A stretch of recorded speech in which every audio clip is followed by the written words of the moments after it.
Hello and welcome back to Second Take Movies, a podcast where we give movies a second look, second chance, second take, if you will. I'm your host, Preston Jenkinson, and joining me as always is my co-host, Jake Twito. Hey, Hey, how's that for normal? yeah. We back after life derailed 2 weeks of... Yeah. Little summer break and fun. But we're still in Bourne. Still in Bourne, I mean, somewhat. kinda. Yeah, I feel like this is where they probably shouldn't have done anymore. Probably should have just. But I feel like this was a good refresh of the franchise, kind of. This one is different. I feel like it's a good refresh after what we've watched. I do too, but it gets really sciencey. Mm-hmm. Stupid sciencey at some point. Yeah. I'm just like, but it still has the espionage thing, but yeah, it does get a little stray into like the crazy science stuff. Yeah. When the girl starts rambling about all this stuff, I'm going, just shoot someone. Yeah. Just shoot someone, please. It kind of does that. The story of the Bourne Legacy, an expansion of the universe from Robert Ludlum's novels, centered on a new hero whose stakes have been triggered by the events of the previous 3 films. Not really, but yeah. Yeah. Kinda. Like them cleaning up what Pam Landy put in that fax machine and sent out to everybody. And just like them just wiping out programs completely. That Pam Landy, dadgummit. The positive review from Leisha Schwarzbaum from Entertainment Weekly. Sick. Renner's Cross is a conflicted hero built to take advantage of the Hurt Locker star's best qualities as an actor, his default intensity, the way he conveys that complicated mental calculations are taking place under cover of watchful stillness, even underwater. All right. Yeah. Cool. Whatever that was. Yeah. The negative review from Variety, subbing character actor Jeremy Renner. I wouldn't call him a character actor. Subbing character actor Jeremy Renner into a franchise that requires Matt Damon caliber magnetism. Series scribe Tony Gilroy takes over the helming duties with an overlong sequel that features too little action and unnecessarily complicated plot. There's not a lot of action. There's not a lot, but like I feel like it's good when there is. Yeah, it's like it's contained. Yeah, and I do like Tony Gilroy. Yeah, he wrote Rogue One. Did he write Ollivander? He did. He wrote Rogue One, and kind of directed some of it. You know, they did. That was back when they were anyway. And yes, he did. He was the creator of Andor, the show. I still have to watch it. So it is the best Star Wars. I need to dump that on there. I've been watching Spider-Man Noir finally. Sorry, I'll save this to the end. But in my opinion, just to derail us just slightly, it is I have no shame in saying it's the best Star Wars. I remember watching the first 3 episodes and going, "This is different," and then just got distracted. Yeah. Never picked it back. This one begins. This Bourne Legacy movie begins with Jeremy Renner floating in the water like Matt Damon did at the end, but whoops, it's not Matt Damon. It's Jeremy Renner. Nope, it's Hawkeye. Look out, guys. In a training area in Alaska.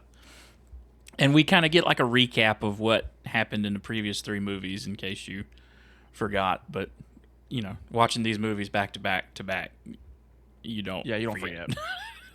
No, they all blend, but you don't forget. What an amazing cast also in this movie. It's kind of like the first one. There's a lot of people that's like, holy crap, this person's in that. Ed Norton, Corey Stoll, Oscar Isaac, which I wish he was in it more. Rachel Weisz. I can't ever pronounce the guy's name. Slajeko Ivanek. Sure. The daughter that is the friend that kills himself. Oh, yeah, he's in a lot of stuff. He's in a lot of stuff. Yeah. I mean, this thing's heavily it's stacked. Loaded. But he is currently in Alaska during the fallout of the last movie.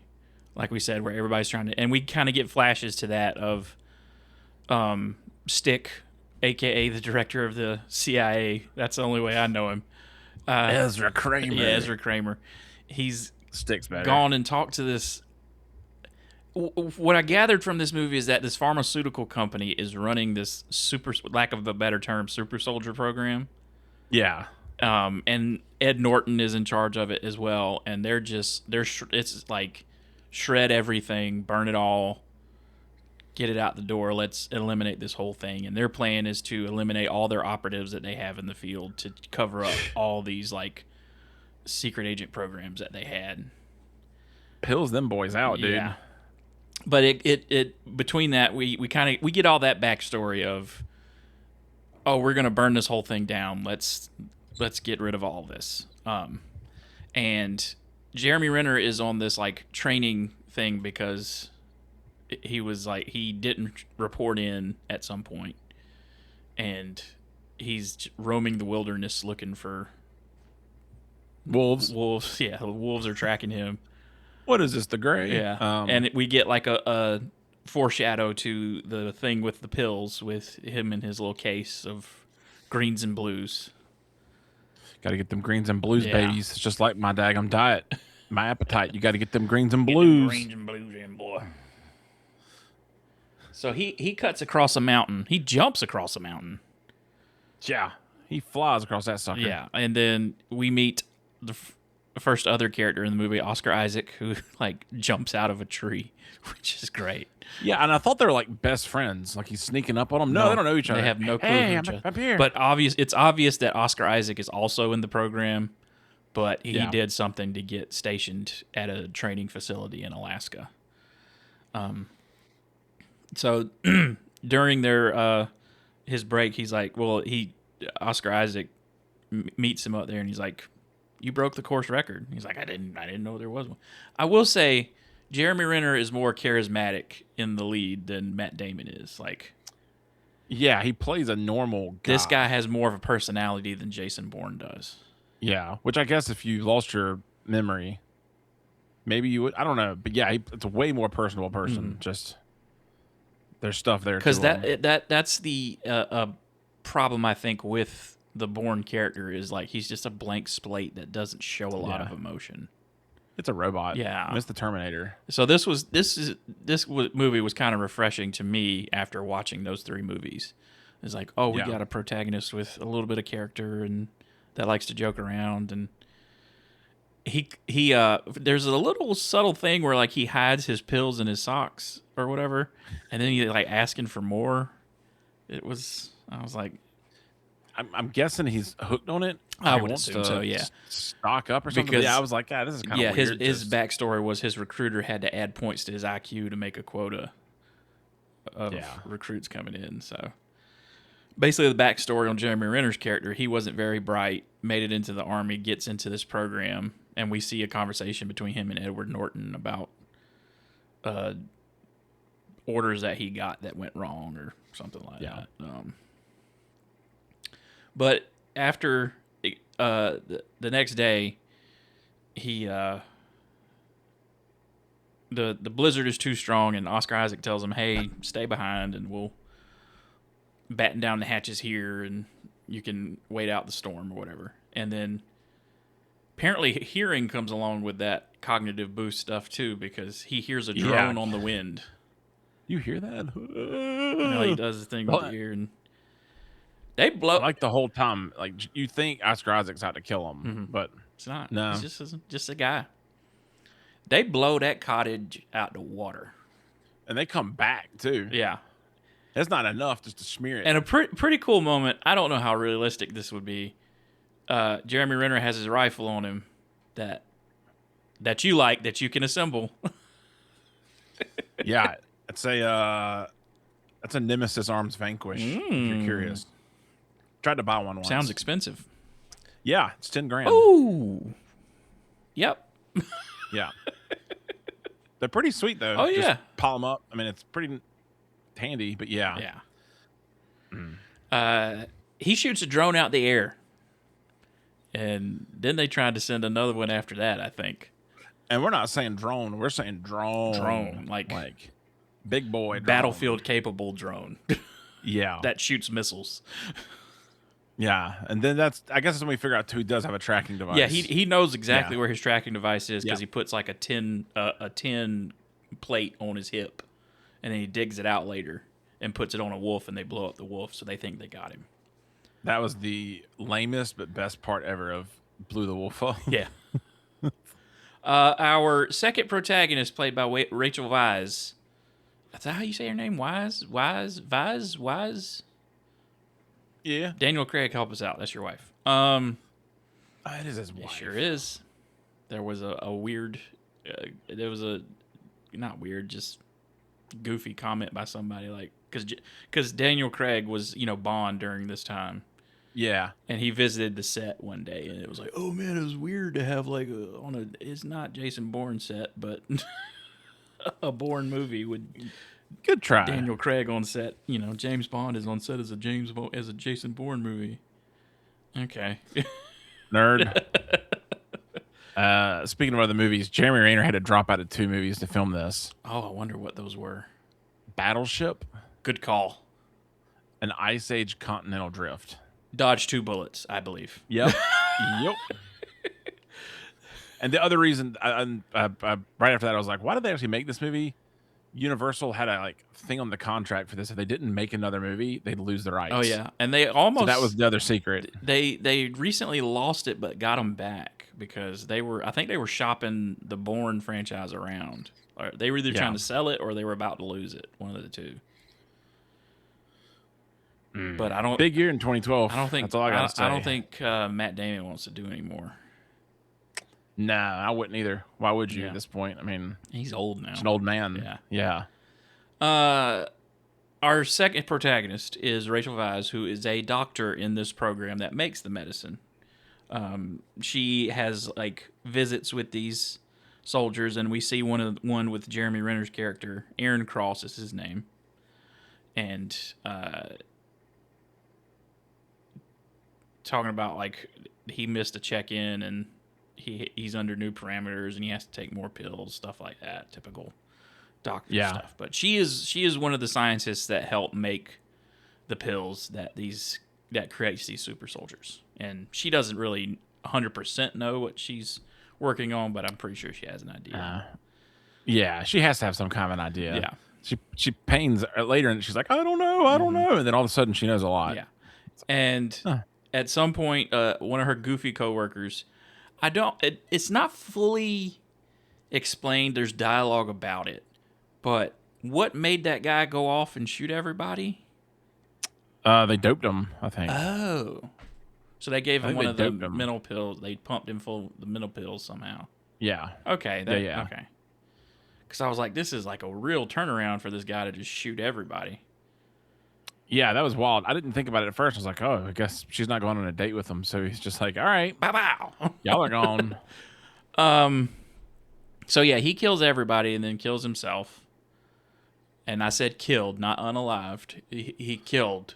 He's undeaded. He undeaded. He is deaded. He deaded. He dead and he killed those people. And she's the only survivor of the whole program at this point. And then she gets visited by doctors. Psychologists. That was crazy. That how I mean, I was like, this is creepy. I mean, you could tell where that scene's going the whole time, even if you hadn't seen this movie. Oh, as soon as the nerdy guy walks away, and I'm like, oh, he's snooping. He's snooping. So their plan is kind of like in Shooter. We did Shooter, where they're gonna make it look like she killed herself, but they don't have one of those fancy little mechanisms. Yeah, no, they just have to unalive her by her hand. And then, wouldn't you know, this is like the most unbelievable part of this movie is Aaron Cross shows up at her house at the exact time. Yeah, we have a nice little cameo where he's gone from Alaska to Chicago to a car that's stashed with money. In a matter of 2 days, maybe 5 hours. Yeah. Which he flies an airplane out. It doesn't make it to Chicago, but it doesn't matter. You don't have to show everything. No, you don't have to. But yeah, he pops in perfectly. And we did get the flashback where her and Cross talk. So he knows who she is. So to him, she's the drug lady. To her, he's number 6. Number 6. But Fun, yeah, let's just pop in and have a decent fight scene. Fun fact: one of the best action directors today is one of the goons in this scene. I thought I recognized him. I was like, where did I know this guy David from? Leitch. Yeah, this is one of the guys that gets a fun scene. Taken out. I think he goes over this scene when he does a Corridor Crew episode. He does, yeah, because he goes through a lot of his stuff. Let's see.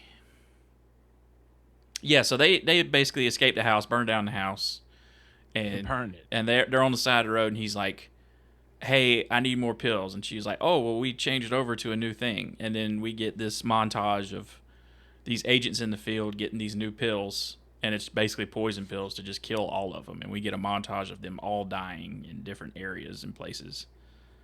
And then they all, which is wild. I thought they were setting up a lot of people to come hunt them down. No, you're all dead. Yeah. So we get to... You do find out... I think that's where they find out that she's like, I'm taking the blues and the greens. And she's like, no, the greens didn't work. Yeah. If you're still taking them, then your body mutated or... Yeah, like they viraled them off, which means like viraled out. They gave them like a sickness to get the body to adjust to that thing. And he's like, can you viral off blues? And so that gives us our big thing to get to in this movie is they're trying to get to the Philippines where he has his stem cells in a facility in the Philippines where they make the drugs. Yeah. And he's going to... I didn't know that was his... Okay. So that's our ultimate goal is to viral off the blues so he doesn't have to rely on these pills no more. No. Our ultimate goal is to get her to cut her hair and dye it black. Well, we never get to do that, which I'm like, good for you, movie. Yep. I was pumped. We don't have another white woman to cut her hair short and dye it extremely black. Cut that hair. Yeah. Get it out of here. So we, there's a big search for him. This movie's kind of prolonged with like, oh, let's do this big search of the airport and let's get this up on the screen and that. And God, I was like, this is the most like waste time to add time filler. This is the part of the review where it's like it's overly long. I'm like, yeah, this is a little bit long. Of like, this might have could have been an hour and a half if you cut the whole. Oh, where are they at in the airport? There they are. Now they're on this plane. Oh, they're headed. We spend like 20 minutes for them to figure out. Oh, they're going to the Philippines. Yeah, and I feel like anyone connected would know. Where would he want to go? I don't know. It's just like in the other movies, people are smart. This one, they're like. They're like, oh, why would you go with her? Where are they going? It's like, Which I don't know. Maybe like these people have not been around as long.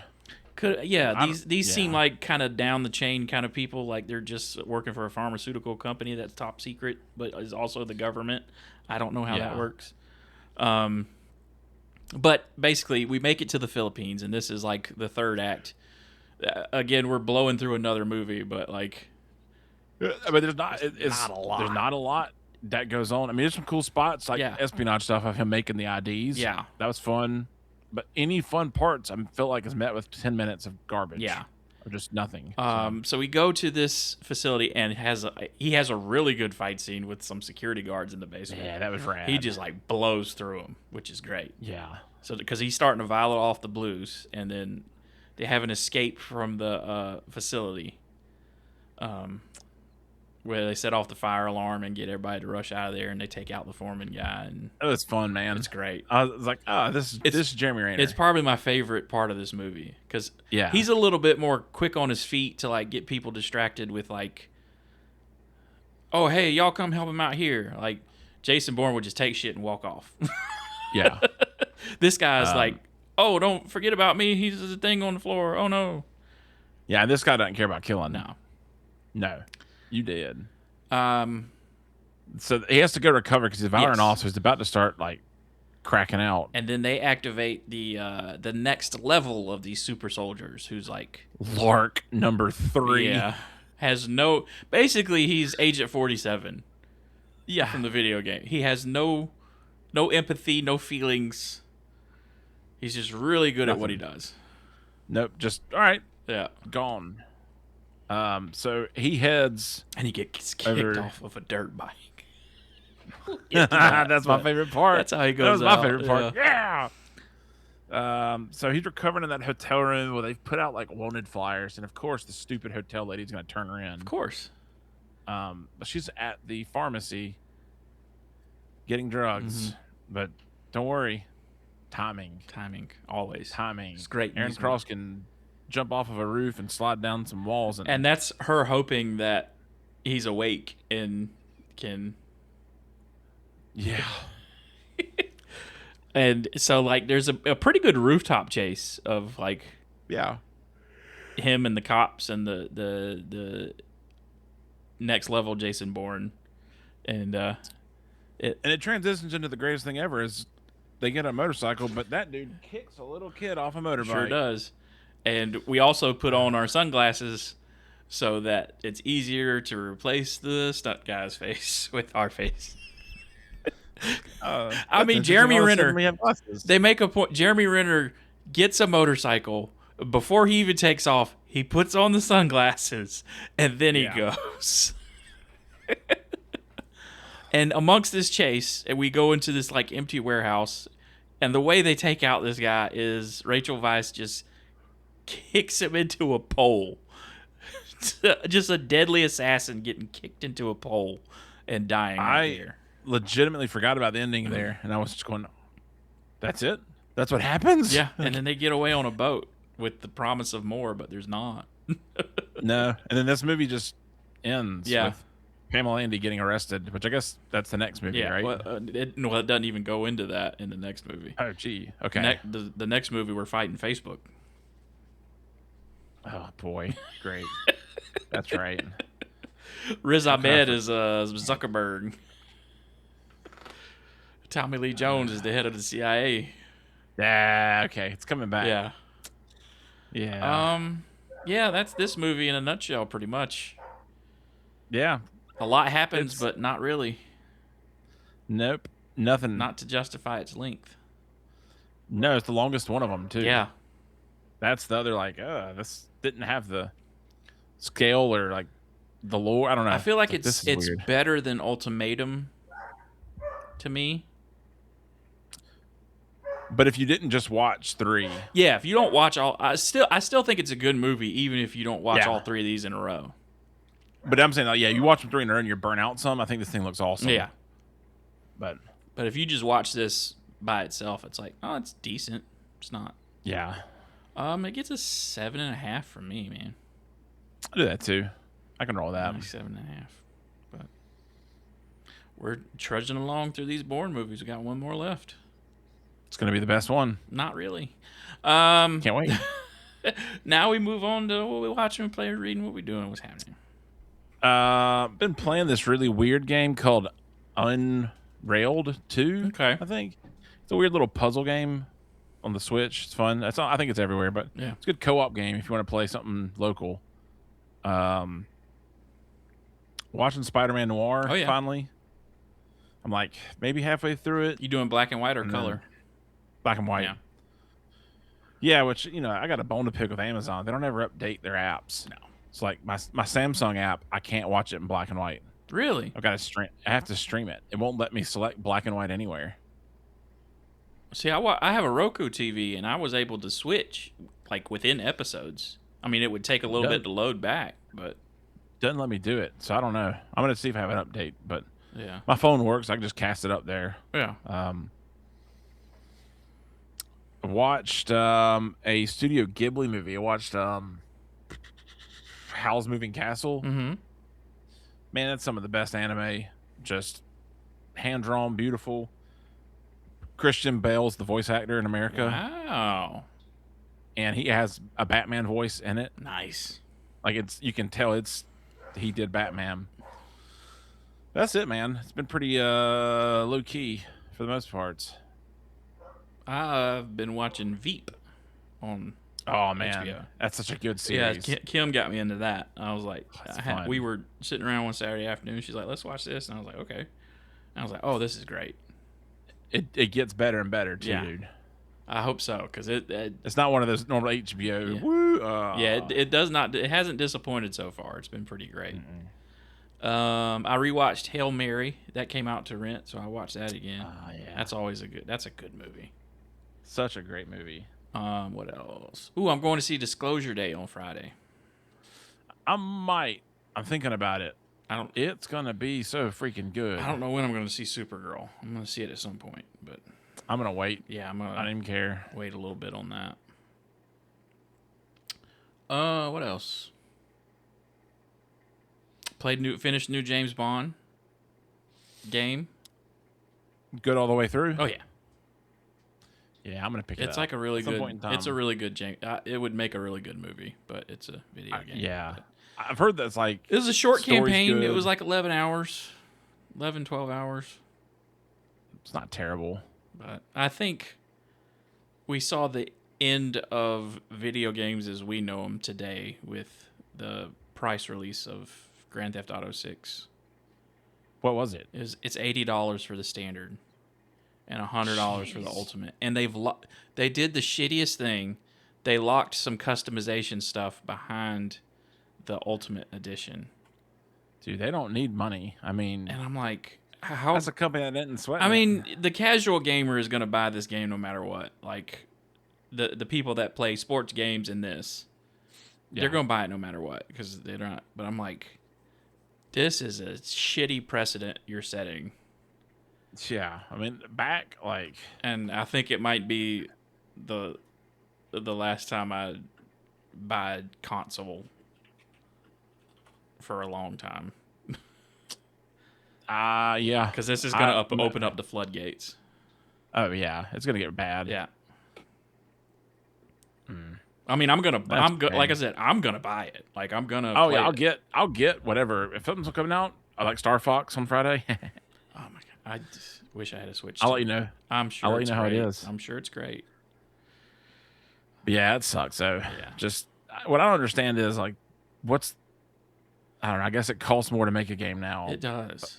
I don't know. But no one told you to be the most ambitious, the greatest, like. Which I'm glad Yeah. they're doing, but like, $80 for a standard, and then you're gonna lock customization stuff behind that.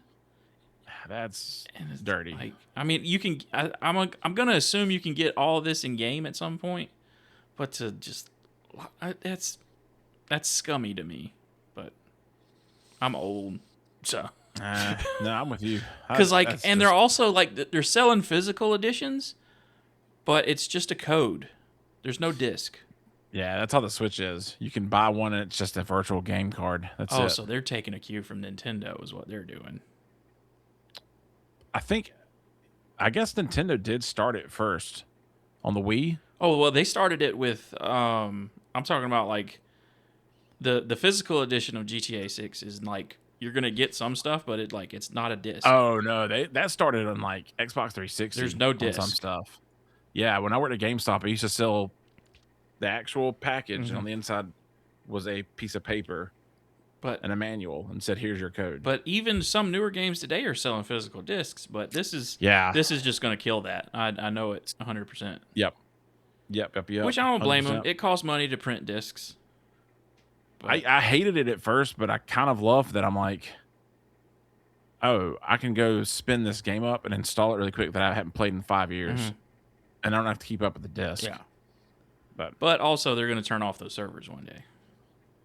yeah, like the Wii, it's gone. All the stuff I bought, all those old awesome games, Yeah. nope. At some point they're just gonna cut off that server. And say buy the new one. Yep. So, well, we're gonna have another break next week because I'll be Yeah, at the beach. But